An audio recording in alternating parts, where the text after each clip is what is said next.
जिथपर्यंत माझी नजर जाते आहे तिथपर्यंत मला लोकच लोक दिसत आहेत.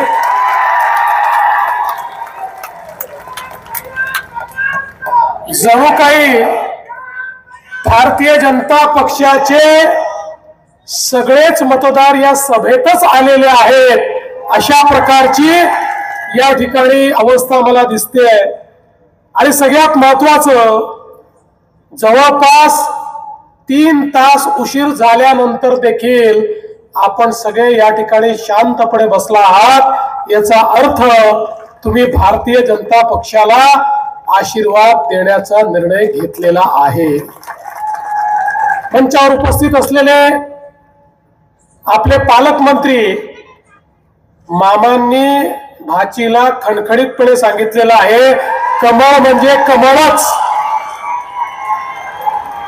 शंका कुशंका संपलेल्या आहेत आणि खणखणीतपणे ठरलेलं आहे, कमळ म्हणजे कमळ म्हणजे कमळ म्हणजे. आपले पालकमंत्री राधाकृष्ण विखे पाटीलजी, जलसंपदा मंत्री गिरीश महाजनजी, बिपिनदादा कोल्हे, आपल्या माजी आमदार आणि या तालुक्यातल्या पहिला महिला आमदार म्हणून ज्यांनी सन्मान मिळवला त्या स्नेहलताताई कोल्हे, विक्रमजी पाचपुते, विवेक भैया कोल्हे, नितीन दिनकर, रवी काका बोरावके, दत्तोबा जगताप, दिलीप दारुणकर, रावसाहेब साठे, अनिलजी रणवरे, राजेंद्र सोनावणे, वैभव आसव, विशाल गोरडे, सुनील कदम, त्याचप्रमाणे अनिता गाडे, अनुपमा सोनटक्के, अश्विनी पाचोरे आणि आपल्या नगराध्यक्ष पदाचे उमेदवार श्री पराग संधान. आता आम्ही आलो आहोत तर परागचं संधान विकासाशी घालून देण्याकरता आलो आहोत. आपले सर्व नगरसेवक पदाचे उमेदवार आणि या ठिकाणी उपस्थित माझ्या सगळ्या लाडक्या बहिणी आणि माझ्या तेवढ्याच लाडक्या भावांनो, पहिल्यांदा लाडक्या बहिणींची आठवण ठेवावी लागते. आणि बघा, कालच आपल्या निवडणुकीला 1 वर्ष पूर्ण झालं. आपण 23 नोव्हेंबर 2024 ला प्रचंड मोठा विजय या ठिकाणी महाराष्ट्रात मिळवला होता. आणि तो विजय मिळवल्यानंतर आमचे विरोधक सांगायचे, यांनी सुरू केलेल्या आता सगळ्या योजना बंद होणार, आता लाडक्या बहिणींचे पैसे बंद होणार. पण त्यांच्या नाकावर टिचून 1 वर्ष झालं तरी देखील पैसे सुरूच आहेत. आणि बहिणींनो, जोपर्यंत तुमचा देवाभाऊ मुख्यमंत्री आहे तुमचे पैसे कोणीच बंद करू शकत नाही. आम्ही शेतकऱ्यांना मोफत वीज देण्याचा निर्णय घेतला, तो निर्णय आजही सुरू आहे. आम्ही निर्णय बंद केला नाही. आम्ही प्रधानमंत्री किसान सन्मान सोबत आमच्या शेतकऱ्यांना 6,000 रुपये देण्याचा निर्णय केला, तोही निर्णय आमचा सुरूच आहे. तोही निर्णय आमचा कधीच बंद होणार नाही. कारण आम्ही निवडणुका जिंकण्यापुरतं आश्वासन देणारे लोक नाही, तर आम्ही लोकांसोबत राहून त्यांच्या जीवनामध्ये परिवर्तन घडवणारे लोक आहोत. आम्हाला आमचे नेते नरेंद्र मोदीजींनी सांगितलंय की जोपर्यंत समाजामध्ये आर्थिक आणि सामाजिक परिवर्तन होत नाही तोपर्यंत आपल्याला राजकारणामध्ये या राजकीय व्यवस्थेचा उपकरण म्हणून अशा प्रकारे वापर करायचा आहे की ज्यातनं समाजातला जो शेवटचा व्यक्ती आहे त्याच्या जीवनात परिवर्तन घडलं पाहिजे. आणि म्हणून बंधू भगिनींनो, या निवडणुकीकरता मी मतदान मागण्याकरता आलो आहे, पण मी कोणावर टीका करणार नाहीये, मी कोणाच्याही विरोधात बोलणार नाहीये. मी तुम्हाला हे सांगण्याकरता आलो आहे, आमच्याकडे महाराष्ट्रातल्या नागरी भागाला कशा प्रकारे विकसित करायचं याची ब्लूप्रिंट तयार आहे, आमच्याकडे त्याचा प्लॅन तयार आहे, आमच्याकडे त्या संदर्भातला आराखडा तयार आहे आणि हा आराखडा पूर्ण करण्याकरता जी निधीची आवश्यकता लागते त्याकरता आमच्या पाठीशी देशाचे प्रधानमंत्री नरेंद्र मोदीजी आहेत, त्यामुळे चिंता करण्याची आवश्यकता नाहीये। आज विवेक भैयांनी विश्वासनामा या ठिकाणी जाहीर केला, हा जाहीरनामा नाहीये, हा विश्वासनामा आहे। मी तुम्हाला विश्वास देण्याकरता आलोय विवेक भैया, जो तुम्ही विश्वासनामा मांडलेला आहे त्या विश्वासनाम्याला पूर्ण करण्याची जबाबदारी आमची आहे, ती आम्ही घेतो, ती जबाबदारी आम्ही ते पूर्ण करून दाखवू। या देशामध्ये आपले प्रधानमंत्री नरेंद्र मोदीजी हे असे पहिले पंतप्रधान आहे की ज्यांनी सांगितलं गावाचा विकास तर झालाच पाहिजे पण त्यासोबत शहरांचाही विकास झाला पाहिजे। आज बघा गावातले लोक शहरामध्ये आले, अन्न वस्त्र निवारा शिक्षण आरोग्य रोजगार याकरता ते शहरात आले, पण शहरात आल्यानंतर त्यांच्याकरता कुठल्याच व्यवस्था नसल्यामुळे शहरांमध्ये झोपडपट्ट्या तयार झाल्या, अतिक्रमण तयार झाली, शहरं बकाल झाली, शहरामध्ये कचरा आहे, शहरामध्ये घाण पाणी आहे, सांडपाणी आहे, शहरामध्ये पर्यावरणाचं संतुलन कुठेही आपल्याला पाहायला मिळत नाही। अशा प्रकारे वर्षानुवर्ष आमच्या शहरांची लोकसंख्या वाढत गेली, पण सरकारने कधीही शहरीकरणाकडे बघितलं नाही। शहरीकरण अभिशाप आहे असं समजून आम्ही लोकांच्या व्यवस्था करण्याचा प्रयत्न केला नाही। पण देशामध्ये 2014 साली मोदीजी प्रधानमंत्री झाल्यानंतर त्यांनी सांगितलं शहरीकरणाला अभिशाप समजू नका, शहरीकरणाला संधी समजा, कारण देशाच्या जीडीपीच्या 65% जीडीपी हा शहरात तयार होतो, आपल्याकडे रोजगाराच्या संधी या शहरात तयार होतात आणि म्हणून या शहरांचं उत्तम नियोजन झालं पाहिजे। शहरात राहणाऱ्या लोकांना अन्न वस्त्र निवारा शिक्षण आरोग्य रोजगार या सगळ्या संधी मिळाल्या पाहिजे आणि त्याकरता बकाल असणारी आपली शहरं ही नियोजित झाली पाहिजे, त्या ठिकाणी योग्य प्रकारच्या व्यवस्था झाल्या पाहिजेत आणि म्हणूनच मोदीजींनी अनेक योजना सुरू केल्या। पहिल्यांदा लाखो कोटी रुपये हे शहरांच्या इन्फ्रास्ट्रक्चर करता मिळाले। शहरामध्ये भुयारी गटार योजना असेल, शहरामध्ये पिण्याच्या पाण्याची योजना असेल, पावसाळी नाल्यांची योजना असेल, शहरामध्ये लाईटची योजना असेल, शहरामध्ये रस्त्यांची योजना असेल, गरिबांकरता घरांची योजना असेल, शहरामध्ये आरोग्याची योजना असेल, शिक्षणाची योजना असेल, या प्रत्येक गोष्टी करता एक शहर केंद्रित आणि गरीब केंद्रित अशा प्रकारची व्यवस्था या देशामध्ये मोदीजींनी सुरू केली आणि म्हणून आपण पाहू शकतो हळूहळू आपले शहर बदलत आहेत। पण आजही अनेक शहरं आपली अशी आहेत की ज्या शहरांमध्ये खुल्या नाल्या आहेत, आजही आपल्या शहरांमध्ये त्या ठिकाणी भुयारी गटाराची पूर्ण व्यवस्था नाही आहे।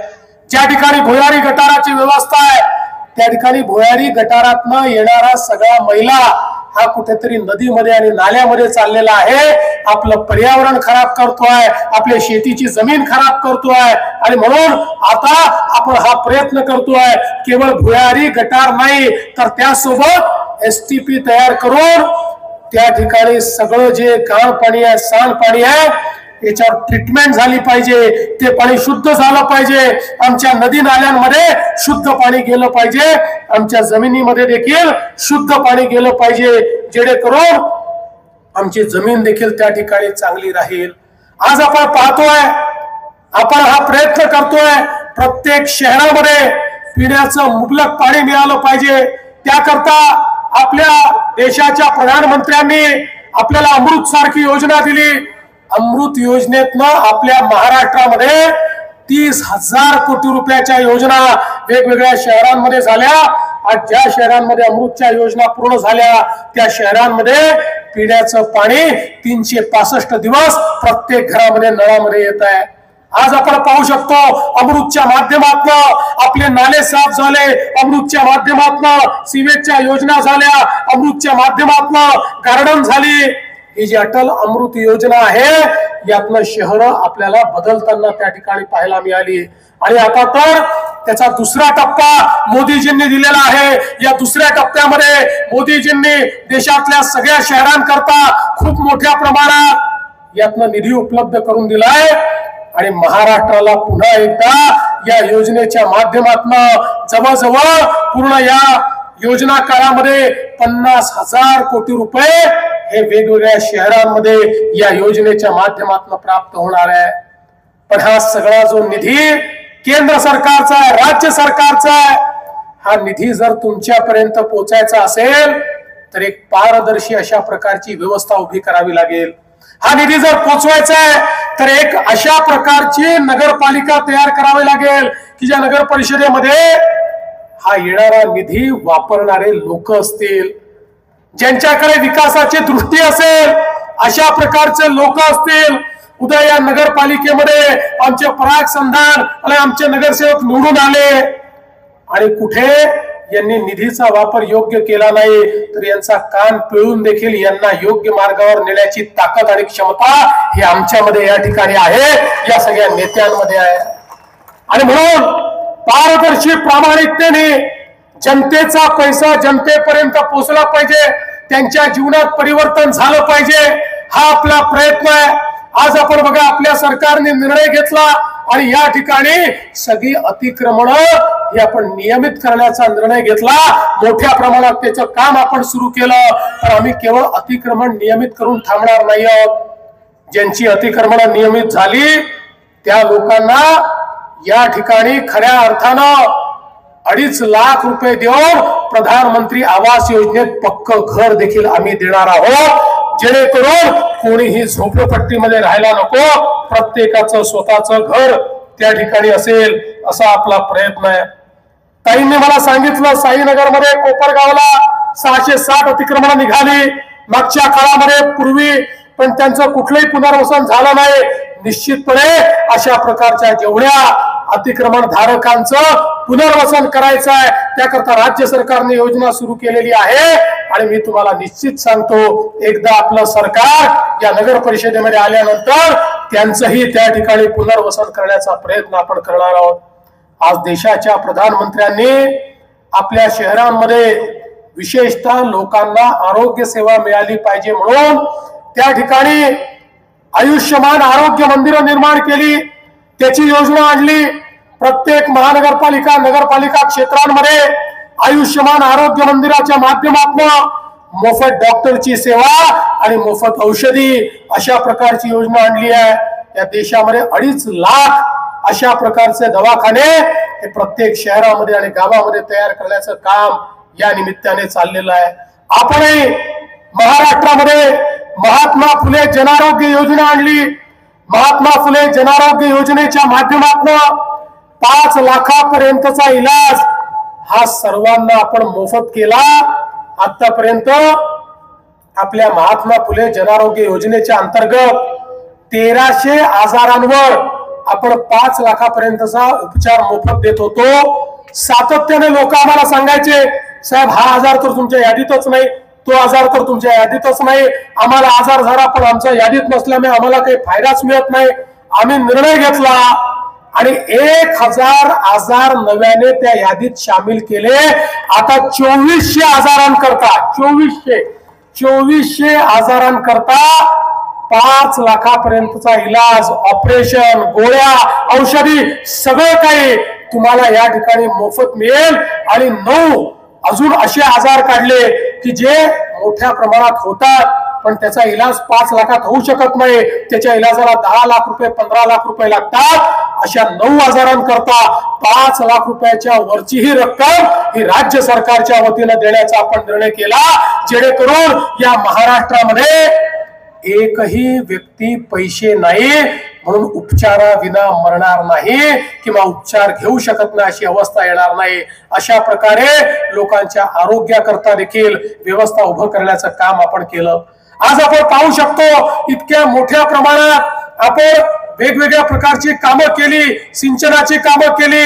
आता आपण नदी जोड प्रकल्प या ठिकाणी करतोय। हा नदी जोड प्रकल्प झाल्यानंतर या अहिल्यानगरचं संपूर्ण चित्र या ठिकाणी बदललेलं आपल्याला पाहायला मिळणार आहे.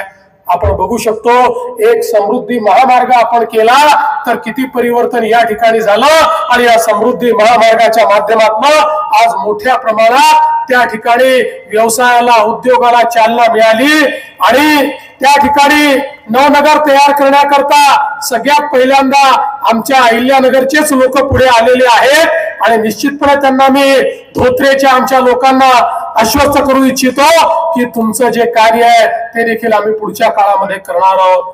बंधू भगिनींनो, मी तुम्हाला एवढंच सांगण्याकरता आलोय. या ठिकाणी खऱ्या अर्थानं आमच्या स्नेहाताई आहेत, आमचे विवेक भैया आहेत, सातत्याने आपल्या संजीवनी ग्रुपच्या माध्यमातून बिपिन दादा आहेत, आपल्या सगळ्यांकरता काम करत असतात, आपल्या सगळ्यांकरता झटत असतात. आणि आज तुम्हाला मी सांगण्याकरता आलोय, मी असेल या ठिकाणी विखे पाटील साहेब असतील किंवा गिरीश महाजन साहेब असतील, आम्ही पूर्णपणे यांच्या पाठीशी उभे आहोत, पूर्ण ताकदीने यांच्या पाठीशी उभे आहोत. आज जी आश्वासनं या ठिकाणी त्यांनी दिली आहे ती आश्वासनं पूर्ण करण्याची जबाबदारी आम्ही या ठिकाणी घेतलेली आहे. मी तर तुम्हाला सांगण्याकरता आलेलो आहे की 2 तारखेला कमळाचं बटन दाबणं हे तुमचं काम आहे आणि 2 तारखेनंतर 5 वर्ष तुमच्याकडे लक्ष देणं हे आमची जबाबदारी आहे. ही जबाबदारी घेण्याकरता आलो आहे आणि म्हणून मी आज तुम्हाला ही विनंती करतो. बघा, कधी कधी तुम्ही थोडक्यानं चुका करता. मागे आमच्या स्नेहाताईला 500 मतांनी घालवलं. मागच्या नगर परिषदेच्या निवडणुकीत अख्खं पॅनल निवडून दिलं आणि नगराध्यक्षच निवडून दिला नाही. असल्या फालतू गोष्टी करू नका. आता नगराध्यक्षही आपला आणि पॅनलही आपलं, इकडेही कमळ तिकडेही कमळ.